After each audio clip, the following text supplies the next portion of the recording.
পুঁজিবাজার হয়ে গেছে ডাকাতদের আড্ডা, এমন মন্তব্য করেছেন প্রধান উপদেষ্টা প্রেস সচিব শফিকুল আলম।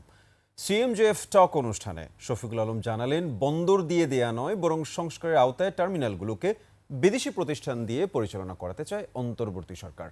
সাদাত হাবিবি সেতুর রিপোর্ট। ওয়ালটন আবারও মিলিয়নিয়ার অফারে ওয়ালটন ফ্রিজ কিনে আপনিও হয়ে যেতে পারেন মিলিয়নিয়ার।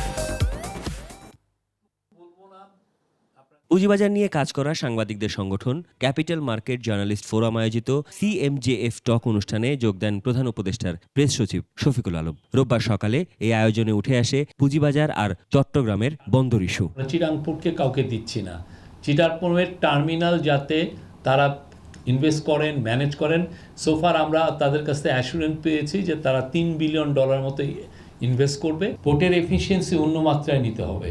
তো এই অন্য মাত্রায় নেওয়ার টেকনোলজি আমাদের নাই, আমাদের সেই নো হাউটা নাই, এবং ওই ম্যানেজমেন্ট স্কিলটাও আমাদের তৈরি হয়নি। প্রধান উপদেষ্টা প্রেস সচিব জানান, যতবারই শেয়ার মার্কেট ইস্যুতে বিগত সরকার কাজ করেছে, ততবারই কিছু গোষ্ঠী সাধারণ বিনিয়োগকারীদের সম্পদ লুটে নিয়েছে।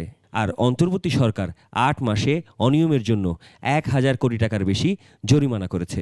পুরো শেয়ার মার্কেটটা হয়ে গেছে ডাকাতদের আড্ডা। এই ডাকাত গেলে আর এক ডাকাত আসতেছে, ঠিক আছে? আপনি যাকে নিয়ে আসতেছেন সে আর একটা ডাকাত। তো এই জায়গাতে রিফর্মের জায়গা, এই রিফর্মটা যে করবে তারা হচ্ছে এই গোষ্ঠী স্বার্থের অনেক দূরের লোক। এক প্রশ্নের জবাবে এ সময় প্রধান উপদেষ্টার প্রেস সচিব জানান, নির্বাচন নিয়ে সরকারের উপর কোনো বিদেশি চাপ নেই। আগামী বছর 30 জুনের মধ্যেই হবে জাতীয় নির্বাচন, আর তার আগে হবে প্রয়োজনীয় সংস্কার। জুন 30, 2026-এর মধ্যেই দিবেন, এর বাইরে একটা দিনও ওদিকে যাবে না। সাদাত হাবিবি সেতু, 21 টেলিভিশন, ঢাকা।